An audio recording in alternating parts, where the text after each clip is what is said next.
Welcome to another episode.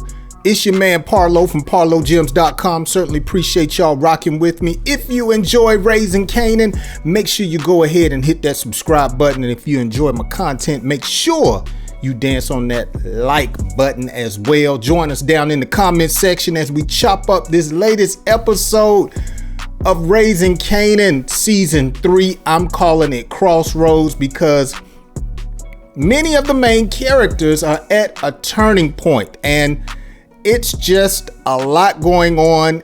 I'm curious to see how things are going to play out with some of our key characters. We're going to chop it up, deal with it. I'm going to give you my predictions as well in this episode for the upcoming episode. So let's get into it. So your boy Unique and Raq, it's the next morning or it's later that night. They done exchanged bodily fluids and I'm telling you, I don't trust this couple. I don't trust Unique to do right and I don't trust Raq to do right. I think some kind of way their relationship is gonna have a rift.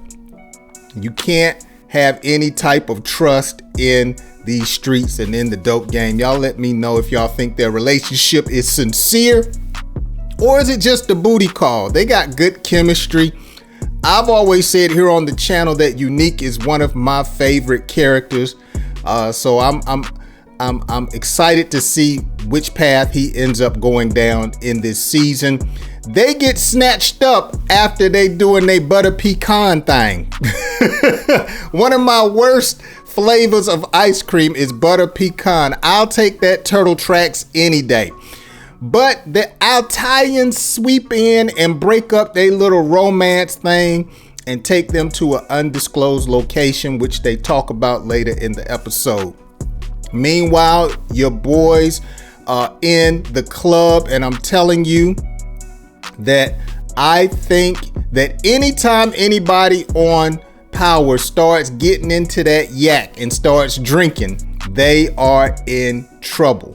And I think that's what's going to happen. And I think your boy Marvin sees it when it comes to his brother. So meanwhile, we find out who snatches up Raq and Unique. And this is a pretty funny exchange of insults between Unique and Big Fish. I thought this was very funny and yet a believable scene. And so they separate Raq and Unique. Okay, and so now it goes down and we see what begins to come of this particular situation back at the club. All right, we got two guys that we thought was the feds, and I thought they were the feds, but come to find out they were twerking. They were out here wanting to get a little 8-ball, and we see that they begin to overpay, and Malcolm sees a avenue that he can take right here, okay, or shall I say Marvin, and we'll get back to that because that reminds me of Paid in Full. I don't know if y'all caught that, but we'll see it. Meanwhile, Big Fish Stefano tells Raq that, look, I don't want to hear anything about you being out this game.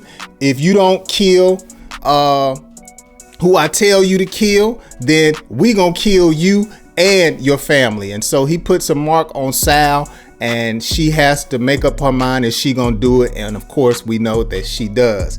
But this scene back here with your boy Marvin reminds me of Paid in Full. Y'all remember the scene in Paid in Full when your boy was getting ready to start selling and he breaks off the dope fiends with I think with a little 8-ball, and he was like $100 for all this. He was like, man, your stuff better than your other boy's stuff. This reminded me of Paid in Full. I don't know if y'all caught it. Y'all already know I'm into the dope movies, so this is what reminded me of that particular scene.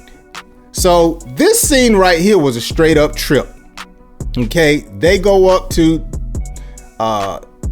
Detective Howard where they're having the services for his partner Shannon Burke, who got her wig split hard, and your boy Howard is acting like he ain't do nothing. I said it in the last episode. I think that Kanan is more like his father now that they're unfolding who his father is. And we see how Kanan acts like his mother, but that just cold-heartedness to me is starting to come in from his father. Meanwhile, your boys, Famous and Kanan, trying to figure out how they can get this bread up. And so they notice some action down at the end of the hall, and they're inquisitive and they go find out a little bit about it. And they go back to the scene with your boy Howard up here. I mean, just straight line, acting like he ain't done nothing. I mean, just cold-hearted.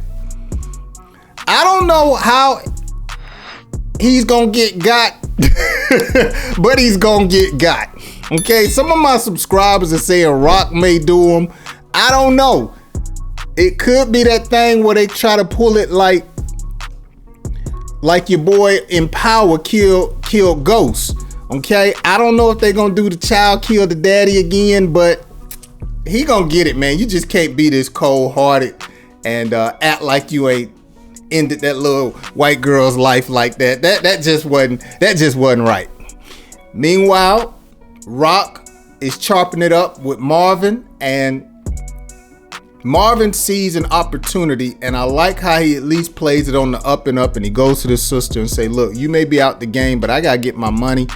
Let me go ahead and do some stuff on the side. And she sanctions him and gives him the okay and says, look, as long as you're not doing it around the way, we good. All right, we are really good.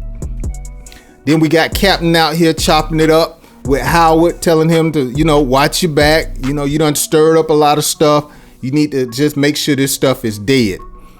And then we go back to your girl, Juke. Juke is at a crossroads, trying to figure out what she wants to do. She's already talked to her school counselor. I thought this was funny. She's talking to the recruiter here about going into the military. He telling her, look, you got to take all these tests. And she's like, look, I'm just trying to get up out of New York. I'm trying to get out the hood. Y'all gonna let me in this military or what? And he basically tells her it's gonna take some time. You got to go through this, that, and the third, and she's not feeling it. And it was so funny. She like, Uncle Sam, y'all need to get y'all act together. So I thought that was cool right there. Meanwhile, we got Burke's father chopping it up with Shannon's girlfriend, who we find out was a detective. She comes back on the force and she's poking around, and I'm predicting Malcolm gonna kill her too. I mean, come on, man. She need to let it go, leave it alone. She gonna mess around and get her wig split too. And I don't think that Detective Howard, Malcolm Howard, is gonna have any problem putting it down on her. Then we get to see a little bit more about this character here, Paul. And so we find out that he runs a courier business. And your boy Kanan is already up to the scheming and the scamming. All right. So he gets offered a job, him and Famous, and they like, bro, we ain't gonna be out here robbing or riding no bikes and delivering no letters. But I love what he says. I don't know if y'all caught the game that he dropped in this particular scene. He said, look, it's always good to know how people in the hood is getting their bread. Because everybody got to hustle. You just got to find your hustle. Oh, I love that. I love that. That's a hustler's mentality. Everybody got their own lane. You just need to find what your lane is. That was a gem right there. And so your boy Paul is out there giving assignments. And of course, he looks like he's dirty and scammy. And we find out later that he's down to make that bread and do what Kanan puts on the table, which I thought was a G move. Real smart. But I think he gonna get killed. Anybody that get mixed up with the Starks, with Kanan, end up dead. So Paul gonna end up scratched off the board some kind of way.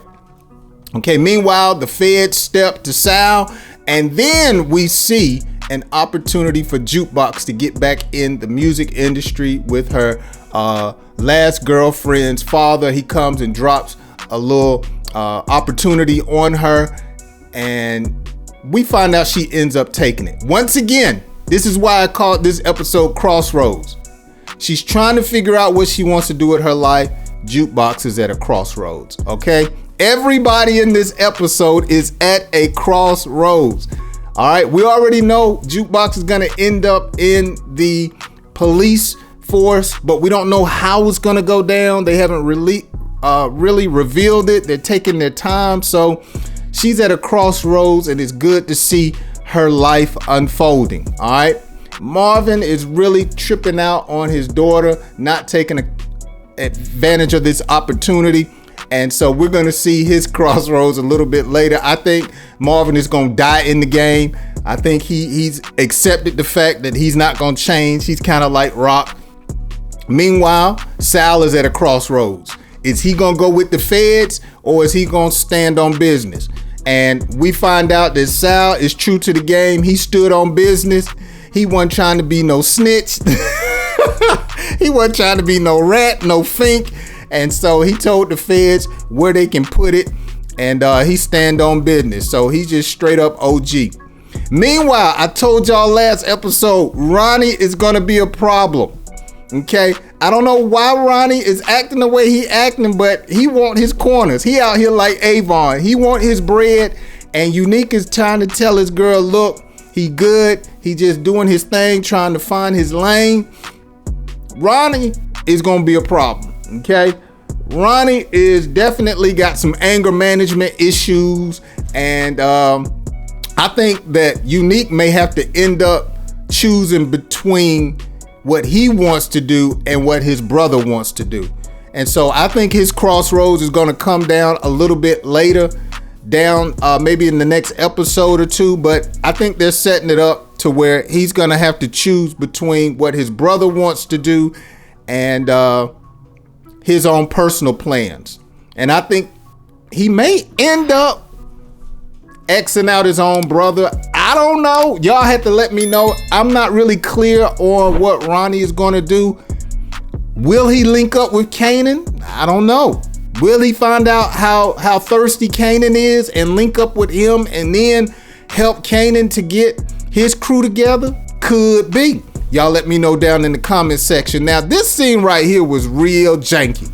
Rock, she ought to be shaming herself trying to buy her son's love.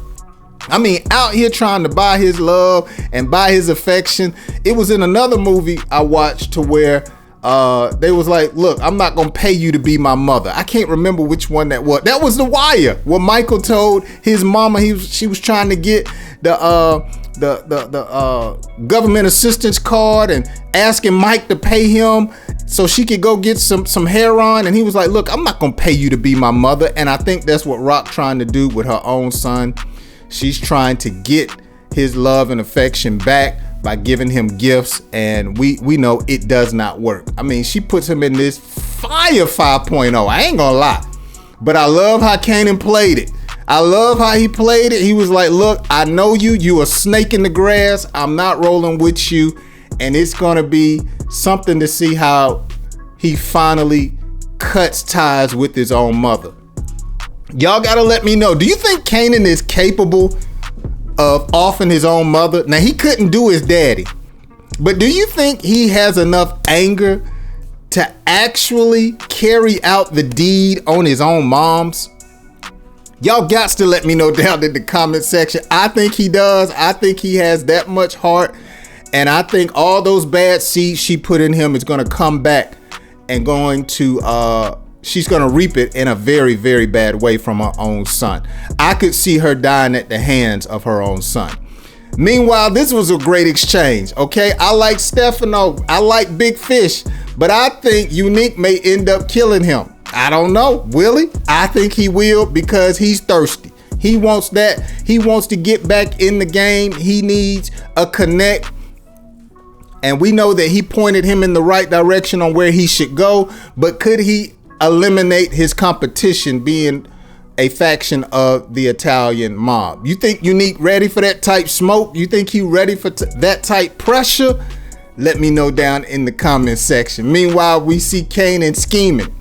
Now, I must say, Kanan is one of my favorite villains in the Power universe. He's almost like the Darth Vader. I just like to see his transformation and see what he becomes. We know what he becomes, but how it all goes down. I love the way they're doing it. It's like a caterpillar going into a butterfly. Meanwhile, Sal is having his last moments with his wife. OG standing on business, and you gotta respect the hustle. He doesn't tell his wife what's really going on, but he knows that his days are limited. And I think we can see it in his face in this shot right here. He knows that, look, it's just a matter of hours and he is done. Okay. Meanwhile, your boy Marvin is carrying out the wishes of his sister. Okay. This right here, him going on this mission and making sure he doesn't miss. It was kind of smooth. It was kind of dope. All right. Meanwhile, your girl Raq, she steps to the Colombians and she's letting them know, I'm out the game. And I like how she twisted it up and started speaking Spanish on them. That was kind of dope right there. She was letting them know that, look, I'm one step ahead of y'all and I see y'all coming. So she tells the Colombians, I'm out, and they basically are like, we're gonna see if what you're saying is real. And I think it's bad blood here. And we all know the past because of what went down at the stash house. Meanwhile, I keep telling y'all, Ronnie is a bad boy. He's a pressure cooker waiting to explode. And I think we're going to really see what he's capable of in this next episode. Meanwhile, this was funny. Like I just said, Marvin going to jack this postal service truck. Did not this remind y'all of Poetic Justice? Come on now. Did not this remind you of Poetic Justice when Tupac was driving the postal service truck? That's what it reminded me of. All right, so they were setting up the hit on Sal, and it went down quite gruesomely, must I say, on the church steps at the end of the episode. Meanwhile, your boy Unique trying to tell Ronnie, yo, man, got all these broads around here. Man, take advantage. Beautiful women, beautiful scene. Come on, man, loosen up. Ronnie ain't having it. Something going on with him, bro. Why is he so uptight? Could it just be because he left his business with his brother and his brother is no longer top dog? Y'all let me know, why is Ronnie Rap so tight? I can't figure it out. It's something wrong with him. Maybe that's just how he rolls.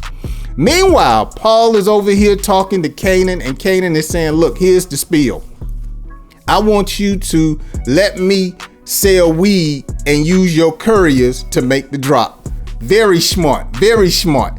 Kanan remains in the shadows while your boy Paul is out front taking the risk.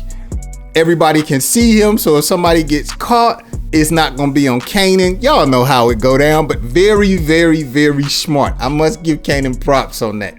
So let's see how he flips some bread. I think he's gonna mess around and get caught selling in somebody's territory, and it's gonna cause a problem. Okay, y'all know how it go down. You can't sell in somebody else's corner. It's gonna be some beef. And so I think that's how your boy Paul may get scratched off, and Kanan may inherit his riders to be some of his crew. I think that's what's gonna go down. Y'all let me know in the comment section what y'all think, because it's already built in. He's got the runners. Paul gets scratched off. Then he tells them, look, y'all work for me. Meanwhile, your boy Lulu gets with his niece and he apologizes about how he stole her song. They get back on better terms and they start on a new song. She's actually going to take the opportunity that was presented before her, and I don't think it's going to work out because we already know she's going to end up on the police force. Will it work out and she come to another crossroads? I don't know. Will Lulu end up staying in the music business? What do y'all think? He's done with the streets. Do y'all think that he may give her a break or a big hit and he stays in the music industry? And Raq can no longer have her claws in him? I don't know. What do y'all see happening to Lulu? I think that Uncle Lou being on that yak, he's gonna get on that heroin and he may crack out.